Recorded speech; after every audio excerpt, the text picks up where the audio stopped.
Greetings. Welcome tonight to the Watcher's Prophecy News. Hello, my name is Mars. Now I have some shocking news updates for you tonight. Right here on www.kdove.us. I want you to please tune in every Saturday night at 10 p.m. Eastern Time to hear the next edition, what our think tank has been up to, because we do, as always, have epic information for your mind. Folks, I'm going to attempt to be a little milder tonight. If I get fired up somewhere, I just do. We have a lot of things to cover tonight, a lot of updates, many other things, but I want to thank everybody for coming tonight.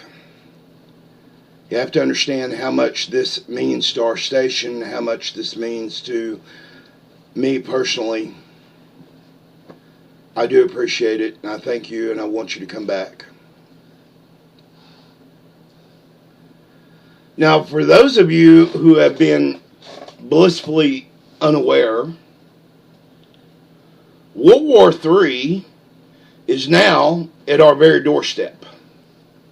When the fighting breaks out, you will need to know why. Now, I run into all the time people saying, oh, well, that's all you talk about. You talk about war and trying to scare people and intimidate people, and this news is about the tribulation. It's not here yet. And then they immediately want to either debunk or debase the Bible or explain something that apparently I've never heard of or don't know anything about. Folks, I'm here to tell you tonight that what we do know about is that the Bible says there will be wars and rumors of wars. That's fact. Reporting on that may bother some people. If it does, there's a knob, turn us off. If it doesn't, and you want to understand the end times, you want to understand the birth pains, you know, there is a point in the birth pains in which there is a no turning back. It's medical people say it's after you can no longer stop labor. You know, you can medically stop labor a couple of times, but then there comes a time when you're in actual labor and you really can't stop that. I believe our planet is experiencing that now.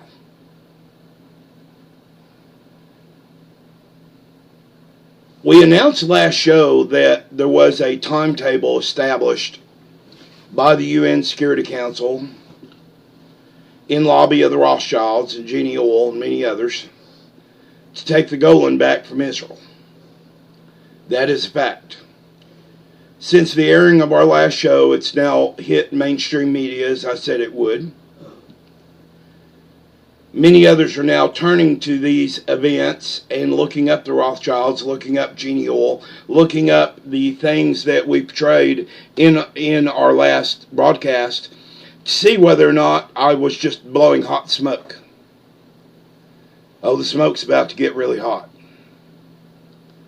Folks, we are in the last days. You can deny it. You can go on and continue to live your life daily. Go to McDonald's every day, buy your little bitty food. Daily buy your food. Daily prepare. Daily take care of your children. Daily do the things that you need to do. You can do these things weekly. You can do these things monthly. Some people are even doing it every 3 months. Shopping, buying things. I feel sorry for the ones that buy by the day. They live in, $500,000 homes and come home and there's not even a can of tuna fish anywhere in their cupboard. They live at McDonald's and other places that they can generously afford to eat out at. They haven't stockpiled anything for a disaster. I had a lot of friends remind me of this and tell me, why don't you tell the people that? Why don't you tell the people that you don't need to live by the day? That's bad stuff. Well, folks, I'm going to tell you a lot of stuff tonight. Not all of it's good. But it's all good in the end because we know who wins. No, my only hope is that you are prepared for the final countdown. I fully believe that the sneak attack is on the way, and it could be as early as this spring. Now, these wars and rumors of wars have abounded for many years now. It's not new. I'm not the first to tell you anything that you can't find out on your own. Sometimes I do.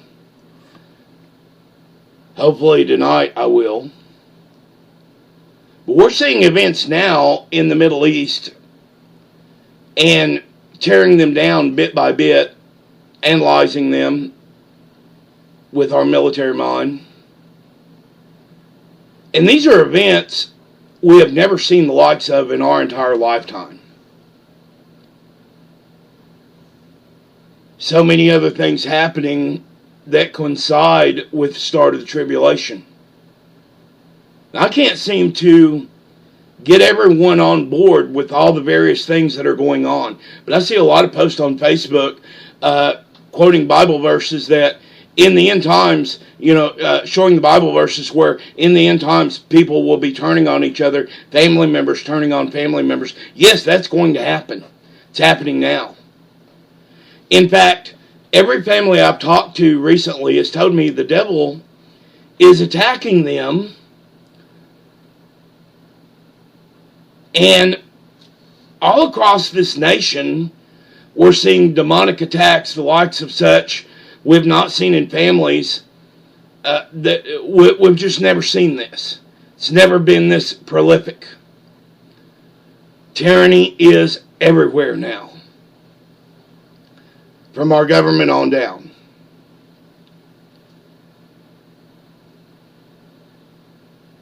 Got senators saying that guns are evil machines that are attacking our children. Really? I've repeated this story before. I'm not going to try to get too much off track, but there's an experiment still going on at the University of Arkansas where a dummy has sat in a closed room off campus, little bitty, tiny reinforced room with a Colt 45 automatic pointed at this dummy. It's been there for almost 25 years now with the gun cocked and loaded, and the dummy is still fine. The guns never went off. Guns never harmed this dummy. And I'm sure they've had plenty of reasons to be mad at each other for the gun just to jump up and start killing not just the dummy, but everybody, They often come in there at the end of every semester and check the dummy to make sure the dummy hasn't been shot. Sometimes they go in there and change bullets and recock the gun, make sure that, nothing mechanical's wrong. But the gun's been there, cocked and ready, pointed right at the dummy's head. It's not went off in over 20 years. Guns don't kill people, folks. It's people, these demonic thinking, that will use any tool, be it a baseball bat, a hammer. See these attacks in Ohio now, where they're killing entire families. Could be drug related, I don't know. But I do know that it's all demonic.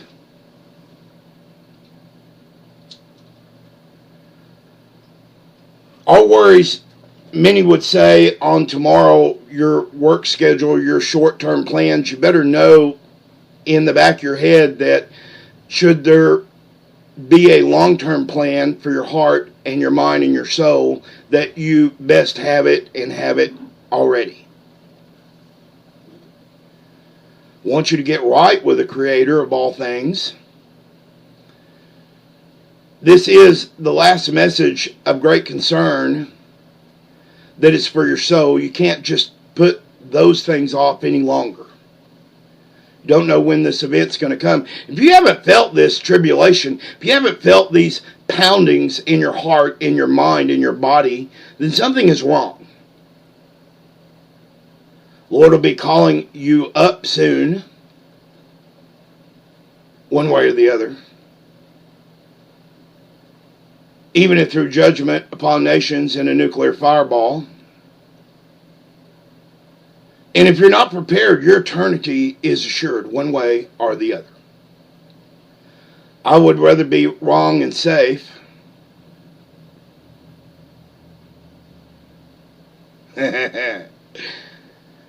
folks, I'm coming from the standpoint tonight of the most grave concern ever for our nation. We're about to be attacked. Not one human in America fully understands what no stores, no money, no food, no shelter will be like. And if you survive the coming storm, you'll be one of the very few whose duty is not only to resist and escape the reign of the Antichrist till Jesus returns, but to preach the word of God all you can. Now, we're not going to get into whether you believe the rapture comes first or whether it comes midway or last way through, as we told you in our last show. We're not going to get into that right now, but being ready is paramount.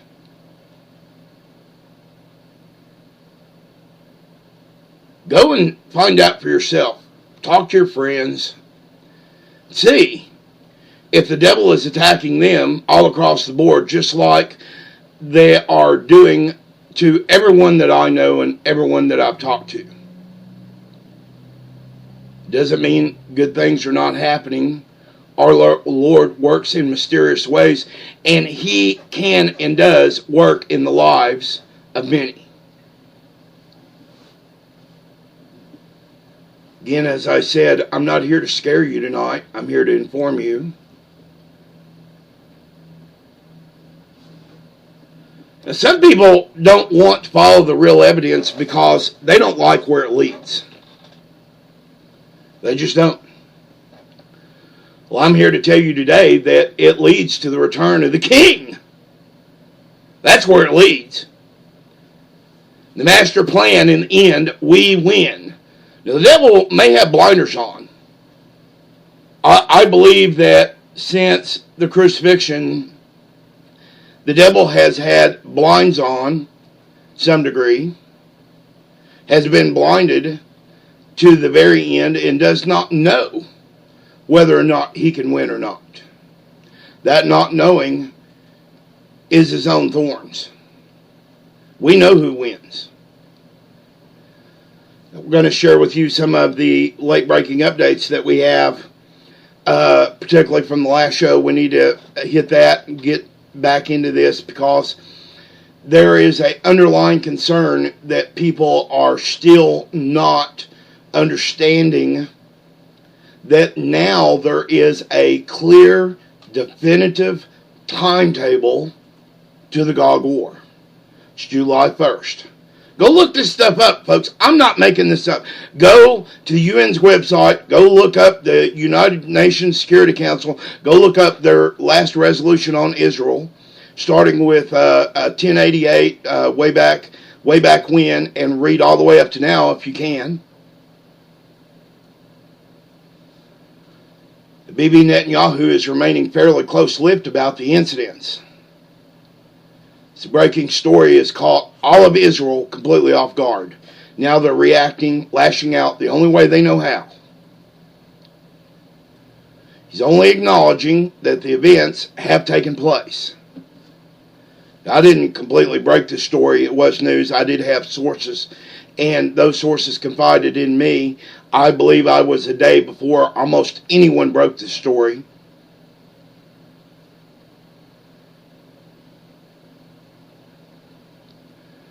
Now it looks like Bibi's having problems with Russia on his own. Talks with Putin are not going well. Despite anything the news says, these people don't like each other, and there's good reason for it. Bibi stated yesterday, there have been problems. That's out of his lips, not mine. And he said if you don't deal with the friction, it could develop into something more serious. And we know that we are to pray for our leaders because if we don't, you see, God can make even the most miserable, wretched wrench like, oh, I don't know, let's take a guess, somebody like Hillary Clinton, into someone that can do very good things. Not going to say that the devil doesn't have her. He does. All right, let's get back here to Israel. Now, all these events are taking place on another level of significance. If you're aware of the Bible prophecies at all, Ezekiel 38:39 tells of future nations that will attack Israel after the Jewish people have returned to their homeland. That was accomplished in 1948, and that generation, I believe, will not fully pass away, for you will see these things come about. Now, that generation is almost dead, folks. That's the World War II generation. Very few left. Go look up and see how many World War II people that fought in World War II are actually alive in the United States today. You will understand these Bible verses are starting to take light. They're starting to become of interest, even to those that aren't very interested, because now suddenly they're seeing things. They're starting to wake up. Better you should be woke up already.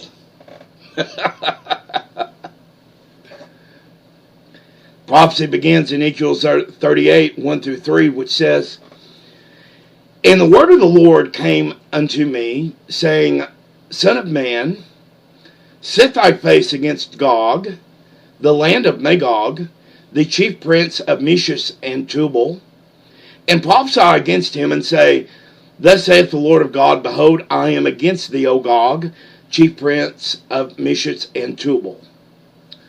Now, Magog makes his first appearance in the Bible in Genesis 10:2. Easily look that up. The sons of Japheth, Noah's sons, were Gomer, Magog, Madai, Javdan, Tubal, Meshech, Tyrus. This is the post-flood world, after the flood, where Noah's sons are having their own families now, and they are spreading out into the open world, where God told them to go out, multiply, become fruitful, and to create their own nations. Even the Jewish historian Josephus identified Magog as the Scythians who occupied the Black Sea region. We know the area. We know that is referring to Russia. The term Gog above is translated from the Hebrew phrase Nast Rosh. While Rosh can be an adjective meaning head or leader, it can also mean a proper place named Rosh. The Hebrew lexicon by Brown Driver Briggs and other lexicons indicate that Rosh here is the proper name of a people, today's people, now called Russia. Even the capital of Russia, Moscow, has been shown to be a progression of the name Meshech, one of Noah's sons. Can be traced, very easy to do. Start looking this up in the Hebrew, you'll find out that I'm correct. Now, we believe that God refers to an angelic being when he talks about Gog proper. Gog, an angelic being whose seat of power is over Turkey. We believe that the devil has tasked him with, in part, to set the things in motion that will lead to the New World Order, to this great war. He says, Then you will come from your place out of the far north, you and many peoples with you, all of them riding on horses, a great company and a mighty army. You will come up against my people Israel like a cloud, to cover the land. It will be in the later days that I will bring you against my land, so the nations may know me when I am hallowed in you, O Gog, before thine eyes. Ezekiel 38, 15, 16. Now, it says, I'll go back and reread part of this, that I will bring you against my land, so that the nations may know me. Folks, as I said earlier, people are waking up to this story. They're waking up. They're understanding that now this timetable is set. They're going, well, is this true? Could this be true? Is there really a timetable now? Yes, there is. Go look up July 1. This isn't say that this incident is what is portrayed in Ezekiel, but many have often wondered exactly how this would happen. And we're seeing that in the news now when the United Nations Security Council has come up against Israel and even filled in blank pages with military options to take the Golan back from Israel after July 1st, should they not give it back as part of this peace process. Up until now, it seems so unlikely that Russia would turn on Israel, them being all buddy-buddy, it seems, in the press. Not that they've ever been allies, they haven't. Could we be witnessing the beginning of tensions that will ultimately end in the fulfillment of these prophecies? The answer is yes. And it's not the beginning of these tensions. Tensions are already here, brother. All you have to do is look at Syria. Prophecies against Damascus show it being laid waste, yet the drones that fly over Damascus daily look at Damascus and the whole place looks like something out of a movie. You couldn't even make this stuff up on graphic artists in these movies that make up destruction sequences. Damascus is just too good for that. It is pulverized. Very few places, very few neighborhoods that adjoin the capital, others around the mountains that are intact, where the richer folks live.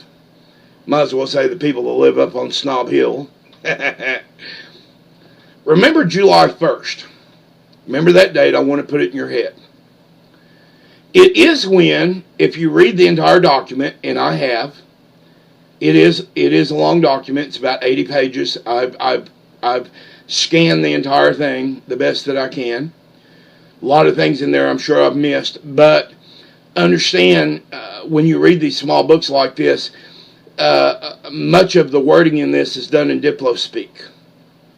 Diplo speak is a completely different language than English. Sounds like English, looks like English, but we can say, we disapprove of this.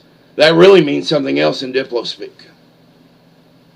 We condemn this. That means something completely different in Diplo speak.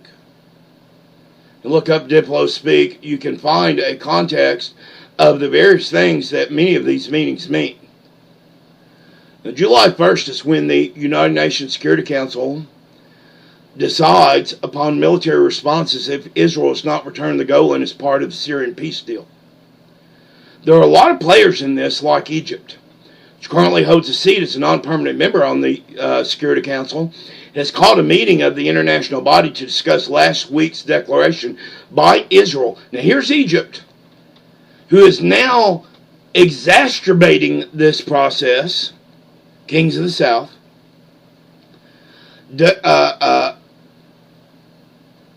having the power in the council to be able to hold and call secret and private meetings with the entire body, including the ministers of both countries.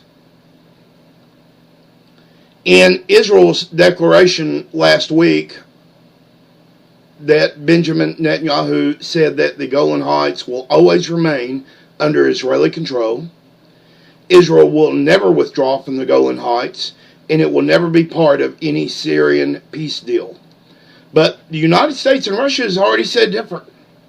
They've already said, I'll make this as clear as I can, that they are going to do the dirty work for everyone else. All in Diplo speak. That after this July 1 date, the only options left will be military options to remove Israel from the Golan. This statement touched off firestorm of criticism, leading to condemnations of the European Union, Germany, the U.S. State Department, the Arab League. The Arab League even went a step further. They demanded yesterday that a special criminal court be established to try Israel for the declaration that they will not hand Golan back. A special criminal court? Really? Saudi Arabia is one of those non-voting members, by the way, and they can call for that, and they can actually have that done. They want to move on quickly to the military option to take Golan from Israel. This is going to become much bigger in the news, folks. It is finally going to become such a big deal that there will be threats flying in mainstream media. People will ignore those. They'll continue to go into McDonald's every day. They'll continue not to prepare. They'll continue to do their daily little things, ignore the world situation, and when things come to a head and there is war, they'll just throw up their hands. Oh, well, we can't do anything about it. Till they're incinerated. Tuesday, the Egyptian mission to the UN convened a meeting of the Security Council to formally respond to what Egypt claims is Israel's illegally unilateral actions. On the same day, Dick Cheney, by the way, on the board of Genie Oil, who wants the Golan for the oil. It is the largest oil deposit now found in the entire world, larger than the Saudi oil fields by 5 times. It will make whatever nation keeps the Golan Heights in straight line all the way out to the Haifa coast. That area, keep it, will make them the strongest nation with oil and gas in the entire world the world has ever seen. Everyone will wind up paying out the nose for this oil and gas, whoever keeps the goat. If they even drill it. Israel probably won't drill it. Everybody else wants to drill it. Like I said, on the same day, Dick Cheney now faced with questions over Genie Oil and the drilling, rebelling. Oh yeah, all of a sudden, millions of hits were on Dick Cheney's personal page asking him about Genie Oil the day after my show. Wonder how that happened, folks. I love it. That the Golan is now the largest deposit of oil and gas in the world. He said that, quote, and this was his quote on his page, "It is a very big find, and we fully intend on being the ones to drill it." They've still got that in mind. Israel doesn't want them to drill it. They just wanted the prospectus because they didn't have the equipment to do that kind of deep well drilling.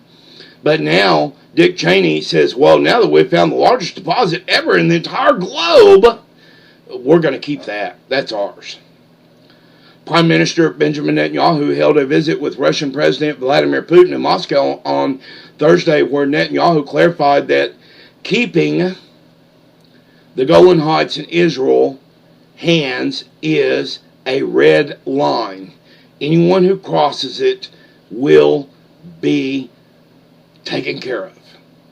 That's it. Now, it's one thing when Obama says Syria is our red line, or this is our red line, then moves it 3 days later. When Bibi Netanyahu says Golan is our red line, believe me, that is a red line. He told Vladimir Putin that it was a red line. Start of their meeting, Netanyahu thanked Putin for the visit, saying, "I very much appreciate your warm hosting and very much appreciate the ongoing contact between us. But you must understand the Golan is not up for negotiation." Every sentence, Bibi threw that in there. Every sentence. Now, I came here with one central goal: to strengthen the security coordination between us, and in order to prevent mishaps, misunderstandings, unnecessary clashes, he said, referring to how the Russian military is currently operating near Israel in Syria to prop up Bashar Assad's regime. Netanyahu noted that in their last meeting, he presented Israel's security policy on the northern border, explaining Israel has clear red lines for self-defense needs. If you don't understand that, we will explain it to you when you come over there and try to take it. Bible says they are going to come for those spoils. Now, I had one of the watchers recently. We have people on the Watcher Society. If you're not familiar with the Watchers, you need to go there. Go to Facebook, look up Watchers Society, join us, see what we do there. 20-year-old society. We started on an old BBS service. we now, in this 20 years, do a very specific thing. Look for prophecy in the news and try to explain it to people that, hey, time is short. You need to get busy preparing your heart, mind, soul, body for what is going to happen.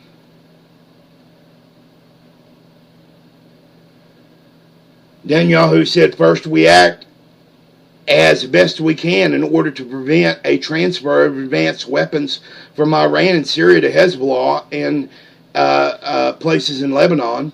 Secondly, we act in order to prevent the establishment of an additional terror front against us from the Golan Heights. These are red lines, and we will continue to protect them. Now, he admitted to Putin that currently, opposite Israel, the Golan Heights, it appears that ISIS has all of that land. It is currently being held by ISIS at all the checkpoints. All the towers are being rebuilt. It appears to be ISIS controlled. Prime Minister focused in on the Golan Heights, which has been in the news this week after our broadcast. His meeting sparked an international backlash of condemnation, in which he vowed that the Golan would always remain in Israeli hands. Now, folks, I've said that 9 or 10 times because I want you to get that in your head. Golan Heights are going to stay with Israel and not be returned because they will go so far as to fight a war against every nation on earth. And the Bible says exactly this, that when you see the nations all joined around Jerusalem, you will know that's the time. That may be the last time. We're going to see that again. We're going to see it this time. Therefore, with an agreement or without an agreement, the Golan Heights will remain under Israeli sovereignty. That pretty much summed up his entire meeting with Putin. Now, the Security Council has rejected the Prime Minister's claim that this would stay in Israeli control, and the Chinese head of the United Nations, Mr. Lu, however you want to pronounce it, has signed a document in which he is going to allow any nation state now to hold meetings on this with the entire Security Council. That's only been done about 20 times in the history of the United Nations. And it is an open-ended invitation for trouble. 15-member council agreed Tuesday that the status of the Golan, which Israel seized from Syria way back in 1967, remains unchanged. And Chinese Ambassador Liu Junhai, who holds this month's council presidency, said, Liu recalled an 81 resolution which states that Israel's decision to impose its laws, jurisdiction, and administration over the occupied Syrian Golan Heights was null and void without any international legal effect, and we will do our utmost to end Israeli occupation of Golan. So now it's clear. It's in black and white. It cannot be negated. The United Nations has turned completely on Israel. Now, how did the U.S. vote? First vote, United States abstained. The second one, we voted against Israel. It has come to that. We have forsaken Israel. Liu said that the council members expressed deep concern over Netanyahu's remarks from earlier comments and will pressure Israel before the deadline, July 1st, to bring them into compliance with John Kerry's wrap-up of the Syrian war. Now, when they say wrap-up, apparently John Kerry has his own little thing that he's negotiating with the Russians so that they can have a wrap-up of the Syrian war. And in this wrap-up, part of the deal is for Israel to give the Golan back. Be prepared. I don't know what you have on hand. I recently broke down and even though I needed other things and even car parts, I went and bought some gas masks. Many people thought that was stupid. I told some friends and family, gas masks? What do you need those for? Well, we've never had a gas attack. You're 50. How old are you? You're 50 something odd years old. And have you ever been in a gas attack? I said, no, but I've been in the U.S. Army's gas chamber. Know how that works. I needed a gas mask then. Of course, they want you to take it off. Experience what it's like. Folks, I'm telling you, there are things that you're going to need. Going to need to know how to make shelter inside of a shelter. You're going to know how to stay dust free. Going to need to know the cure for whatever protection that you can give your thyroid. Going to need to know a lot of things. So popular now, I see on Facebook where they're having all these tours to Chernobyl, but they didn't tell you about the 500,000 people that have suffered. Many of those have died. All of the responders are dead. Can't find a single responder that responded to the original accident that is not now dead. They're all dead. Now, my neighbor's son, I've recounted this before. I'm going to recount this again. This is something that just happened. It's happened in the past with another friend of mine. But because this happened again, I decided to put this on the show tonight. It was profound. It was scary. It bothered me. Still bothering me. I'm going to go ahead and recount this. Now, my neighbor's son has had 2 dreams. Waking visions, you'd say. They both occurred during classroom while he was wide awake. Trying to understand something in his English class, then completely winking out. Waking up as the bell rang, Saved by the Bell. But they pertain to Russia invading the United States. Now, this child is 9 years old. He's a 9-year-old boy having these visions. And he knows nothing of the coming war. He knows very little of Bible scripture, particularly about the prophecies. And I've asked him numerous times where he heard all of this, if he could have heard many of these in sermons or church things, but his parents don't even go to church. I've witnessed to them. They seem not to be amazed or amused by my witness. It's just, some kook telling you about his beliefs. We don't have to believe that crap. We need to go to McDonald's.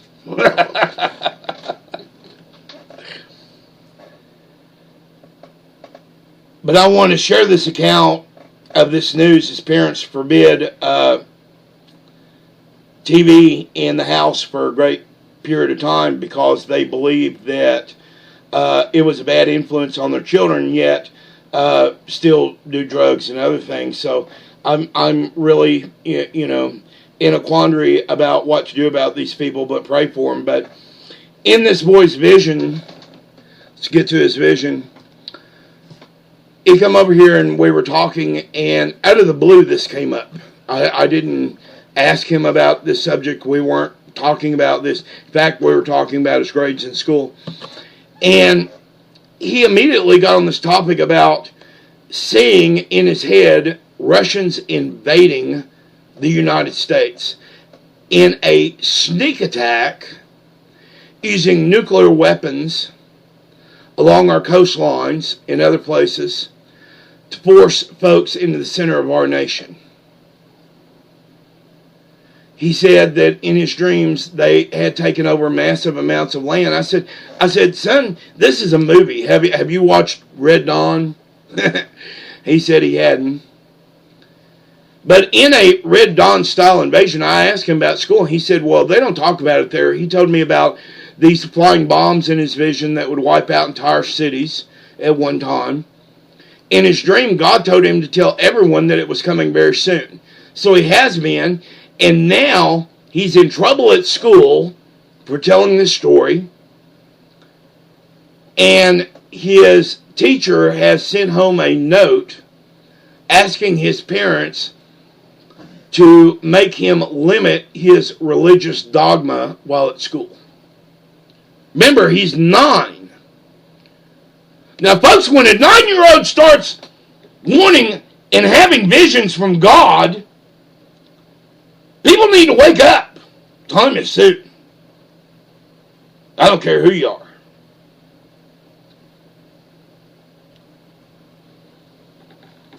Has anyone told you about the Operation Atlantic Resolve? How about the Operation Dragon Ride?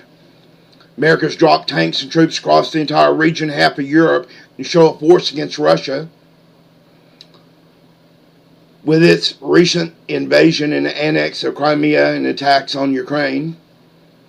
Russia's response to this was Putin calling entire Russian northern fleet and close to 100,000 troops in a show of defiance. Today he's at it again. Northern fleet exercises, hot guns, missiles and torpedoes going everywhere, warning everyone to stay out of the Black Sea. Today operations are ongoing, and the rhetoric between the Pentagon about Russia is growing and evolving daily. We know something is about to break.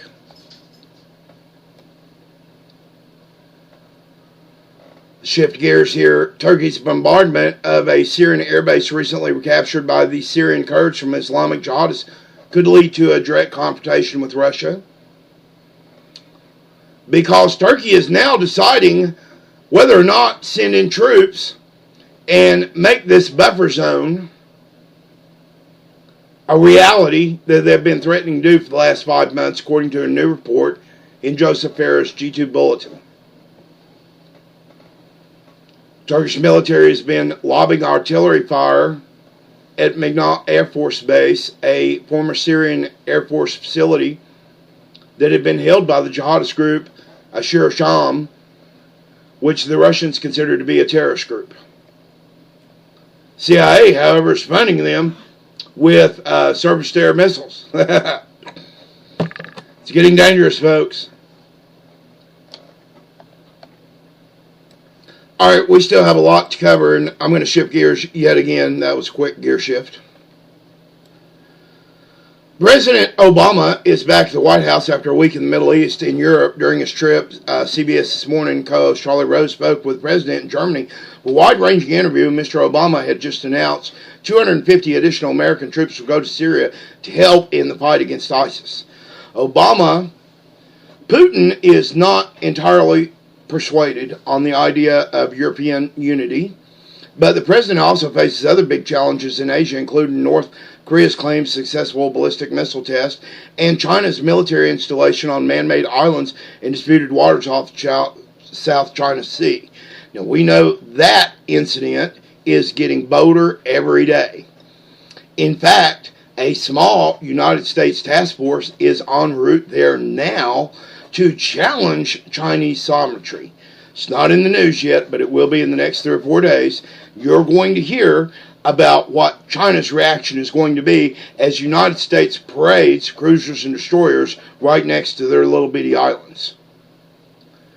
Now, how aggressive do you see the action in the South China Sea? And do you worry that they will cross some kind of Chinese red line in which you'll have to respond more aggressively? Rose asked the president. Obama's reaction is, I've been consistent since I've been president in believing that a productive, candid relationship between the United States and China is vital, not just for our two countries, but for world peace and security. It's not just a zero-sum game, Obama added. We don't just play military games. There are other things. Other things? Really? Our president is saying it's just not military games?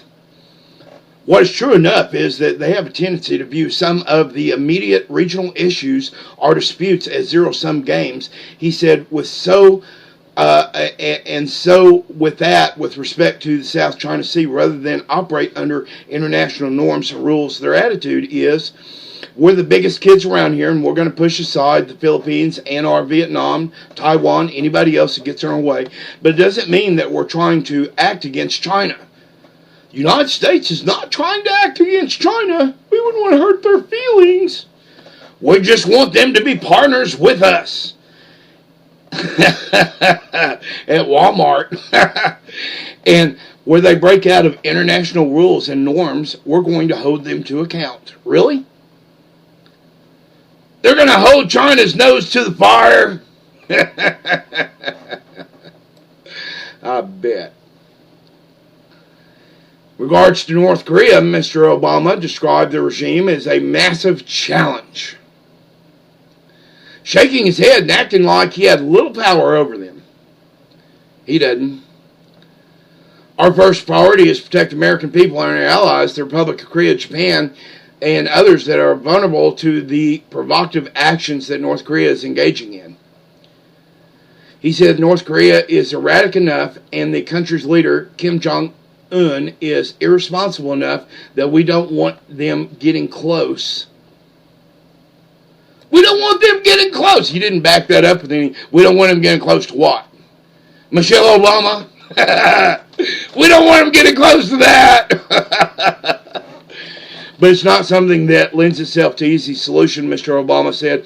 We could obviously destroy North Korea with our arsenals, but aside from the humanitarian cost of that, they are right next door to our vital ally, the Republic of Korea. We wouldn't want to disturb their livelihood or their well-being. Mr. Obama explained how the United States has been preparing to fend off threats from North Korea. One thing that we've been doing is spending a lot more time positioning our missile defense systems so that as we try to resolve the underlying problem of nuclear development inside North Korea, we're also setting up a shield that can at least block the relatively low-level threats that they're posing right now. Everything is a low-level threat. Everything to Obama is a low-level threat. Bernie says that the Venezuela model was a good model, went wrong, and plans on leading the United States into a Venezuela-type utopia. If Bernie Sanders becomes elected, he will lead us, this is a quote this week, into a Venezuela model-type utopia. I've just got news from Caracas that hospitals and even their refrigerators containing the last remaining medical supplies. You know, some things in hospitals have to be refrigerated, folks. Just FYI. Fridges are zapped off in kitchens across Venezuela as the government has turned off electricity supply to houses and hospitals to help ease power shortage that is worsening in the country's economic crisis. This is they sit on billions of gallons of oil, but they can't turn on the electricity. It is the latest drastic measure by the government in a crisis that already has Venezuelans crying for hours to buy scarce supplies in shops. The shops are now closing without electricity. They're unable to do business. They're unable to accept their monies, their country's currency because they have to bring in wheelbarrows of it. They can't accept credit cards because there's no electricity. The shops are having to close early. There's nothing in them anyway. The government's imposed a 4-hour blackout in 8 states starting last Monday. Said the measure will last for the next 40 days. Folks, in fact, their Minister of Security state that this is likely to be indefinitely, if not worse. States Caracas and Barajas had also been on the list of blackouts, but were spared at the last minute. Now, those now have capitulated, and they are also in the dark. Timing of the switch off caught their president even in surprise at his own office in the palace. Even the president had no power. Doing paperwork by candlelight. What do you know? And Bernie Sanders wants to take us to a Venezuelan mall, saying that it was a good model went wrong, and plans on leading the USA into a Venezuela-type utopia. Really? The fridge was on, full of meat, when it suddenly stopped working. So did the electric fan. So did all the things at the hospital. All the machines that are keeping patients alive all suddenly stopped. that we know of, at least 50 people have died since the powers went off. This is being kept quiet, mainstream media. No one in mainstream media is talking about daily how that people are dying in Venezuela's hospitals because there is no electricity. Folks, that's coming here. You don't think so? It'll come with or without Bernie Sanders because war's coming. The countdown is already underway. Got about 7 minutes left. I'm going to shift gears one more time. I'm having to skip some things because we have so much to cover. Folks, let's get to this real quick.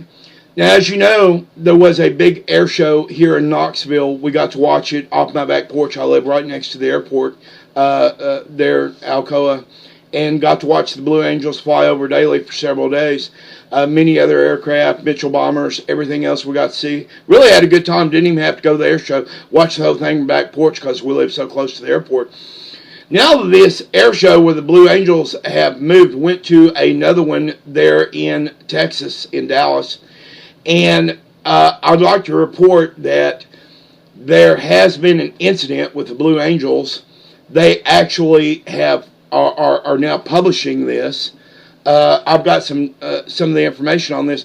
They're saying that disc-shaped objects were actually seen chasing the Blue Angels at the air show. Thousands and thousands of witnesses. Really? Mainstream media again covering it up. Lots of pictures, folks. All the UFO sites brimming with these pictures. Air show, Blue Angels chasing this mysterious disc-shaped object. Got other news as well from Mars, actually, from the planet Mars. You know, we talk about incredible things here at The Watchers. Our show, The Watchers Prophecy News. We're not just stuck on one little thing. We do many things. And part of that is debunking some things and showing folks others. This is one of those stories, folks. Now, the rover, the little Spirit rover that's roaming around on Mars, this thing has this and the other one. One of them's working, one of them's not. Have now taken pictures all over Mars in their little journeys. But Martian Day 4073,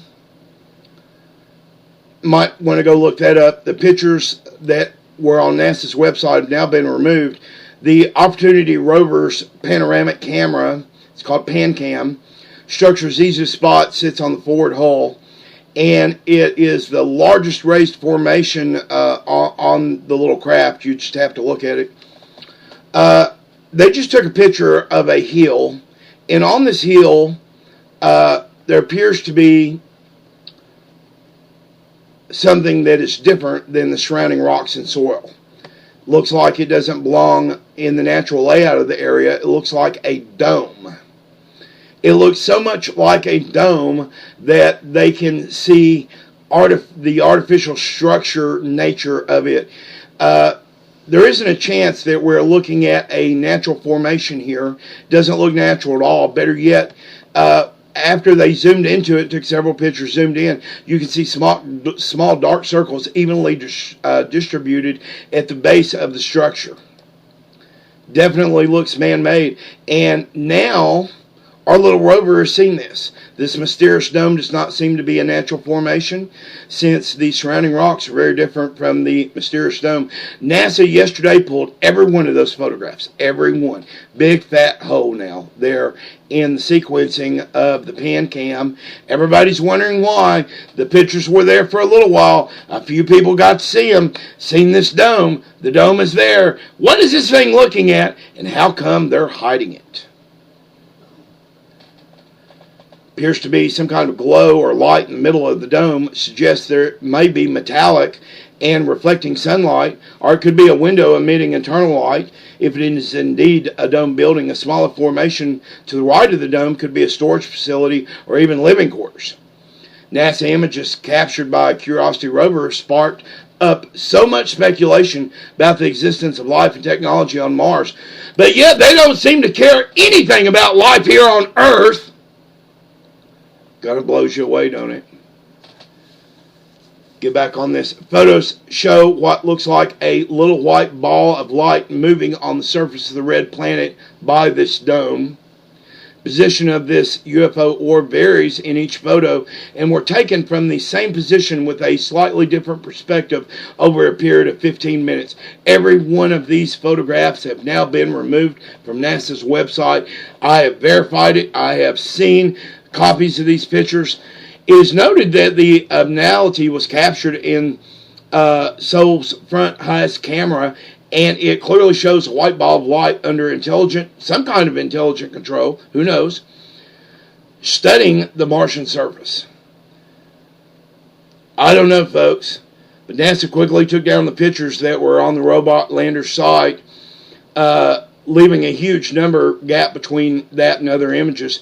Folks, that's about all the time we have tonight, and we have many things that we'd like to get covered on these shows.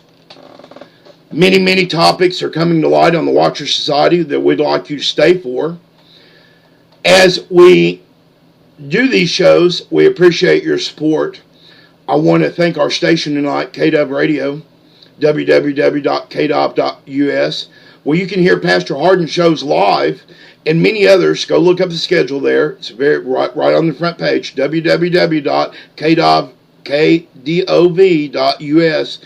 You can hear these shows live, Pastor Hardin shows live, and many others, including the Watchers Prophecy News right here.